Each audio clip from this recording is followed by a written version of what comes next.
Assalamualaikum warahmatullahi wabarakatuh. Perkenalkan, nama saya Herlinawati, mahasiswi Universitas Nusa Putra, Prodi Manajemen kelas MN20G. Di sini saya akan menjelaskan mengenai efisiensi pasar berdasarkan buku portofolio dan investasi karangan Adi Indrawan dan kawan-kawan.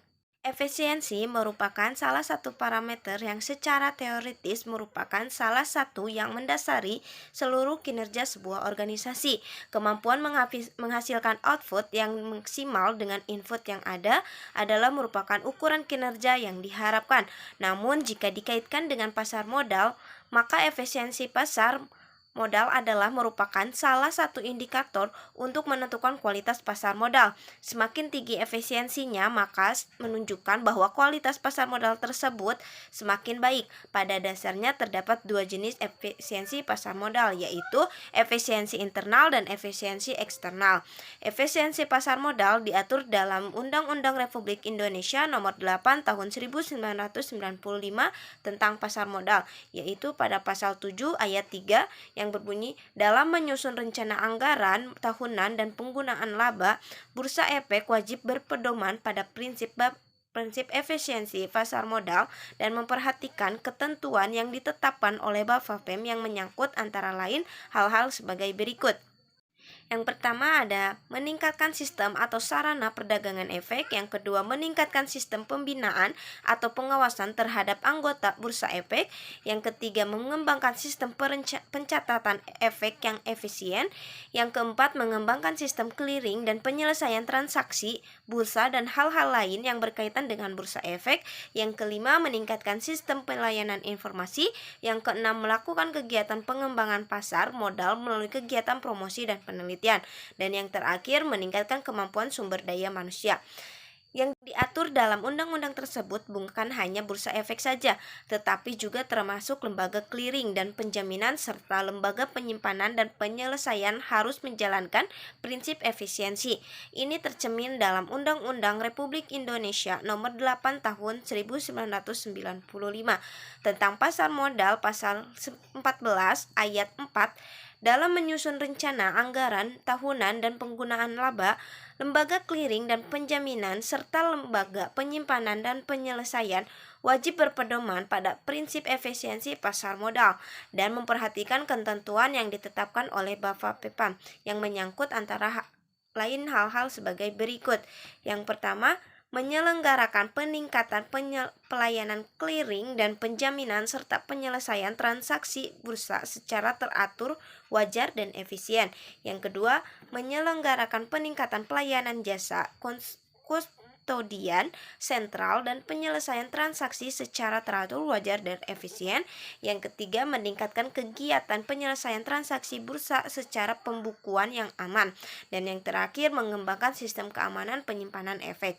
Dari undang-undang tersebut, maka bank juga termasuk sebagai lembaga yang diatur untuk mendukung efisiensi pasar. Apalagi dengan fungsi bank yang semakin berkembang sebagai kustodian, payment, bank, dan sebagainya yang dijalankan secara otomasi maka semakin meningkatkan efisiensi pasar. Sedangkan dari penjabaran materi efisiensi di atas dapat diketahui alasan yang menyebabkan pasar menjadi efisiensi pasar. Yang pertama, investor adalah penerima harga atau price takers, yang berarti bahwa sebagai pelaku pasar, investor seorang diri tidak dapat mempengaruhi harga dari suatu efek. Yang kedua, informasi tersedia secara luas kepada semua pelaku pasar pada saat yang bersamaan dan harga untuk memperoleh informasi tersebut murah.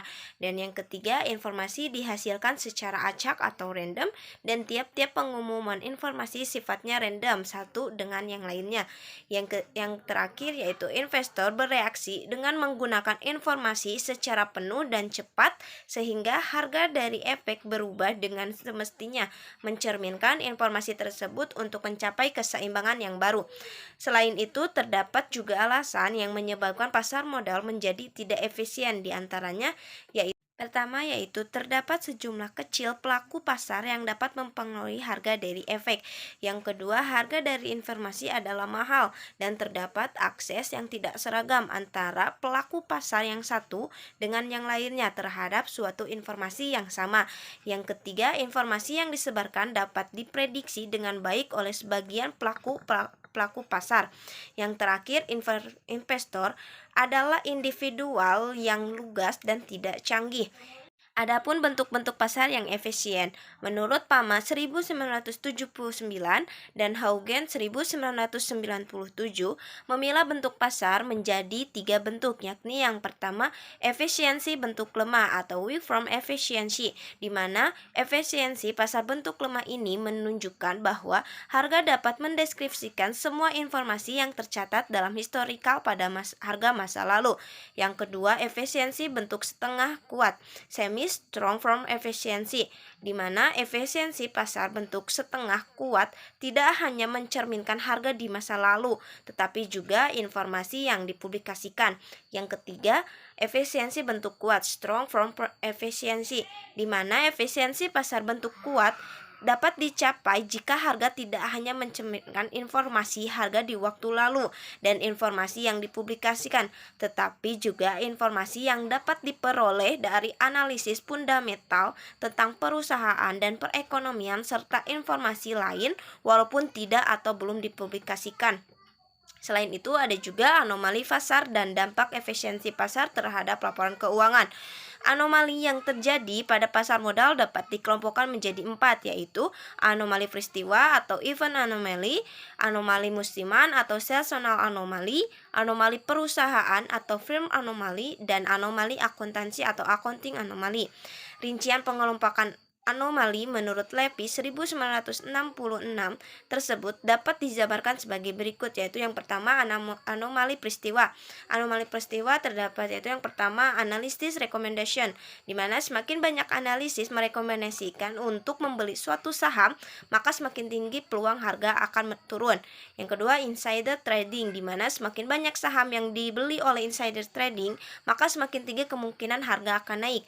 Yang ketiga yaitu listing, di mana harga efek cenderung naik setelah perusahaan mengumumkan akan melakukan pencatatan saham di bursa efek. Dan yang terakhir ada value line rating change, di mana harga efek akan terus naik setelah value line menempatkan rating perusahaan pada urutan tinggi. Yang kedua yaitu ada anomali musiman, di mana dalam anomali musiman terdapat yang pertama Januari, di mana harga efek cenderung naik pada bulan Januari, khususnya di hari-hari pertama. Yang kedua ada weekend, harga efek cenderung naik pada hari Jumat dan turun pada hari Senin. Adapun time of day, di mana harga efek cenderung naik di 45 menit pertama dan 15 menit terakhir perdagangan. Yang keempat ada end of month, di mana harga efek cenderung naik di hari-hari akhir tiap bulan. Yang kelima ada seasonal, di mana saham perusahaan dengan penjualan musiman tinggi cenderung naik selama musiman ramai. Yang keempat ada holiday, di mana ditemukan return positif pada hari terakhir sebelum liburan. Yang ketiga ada anomali perusahaan, yaitu yang pertama size. Size merupakan return pada perusahaan kecil cenderung lebih besar walaupun sudah disesuaikan dengan risiko. Yang kedua ada closed end mutual funds, di mana return pada closed end funds yang dijual dengan potongan cenderung lebih tinggi. Yang ketiga yaitu neglect, di mana perusahaan yang diikuti oleh banyak analisis cenderung menghasilkan return lebih tinggi. Yang keempat ada institutional holdings, di mana perusahaan yang dimiliki oleh sedikit institusi cenderung memiliki return lebih tinggi. Yang keempat ada anomali akuntansi atau PE price earning, di mana saham dengan PE ratio rendah cenderung memiliki return yang lebih tinggi. Yang kedua yaitu earning surprise, di mana saham dengan capaian earning lebih tinggi dari yang diperkirakan cenderung mengalami peningkatan harga. Yang ketiga ada price atau sales, di mana jika rasionya rendah cenderung berkinerja lebih baik. Adapun price atau book, jika rasionya rendah cenderung berkinerja lebih baik. Dan juga ada dividend yield, di mana jika yieldnya tinggi cenderung berkinerja lebih baik.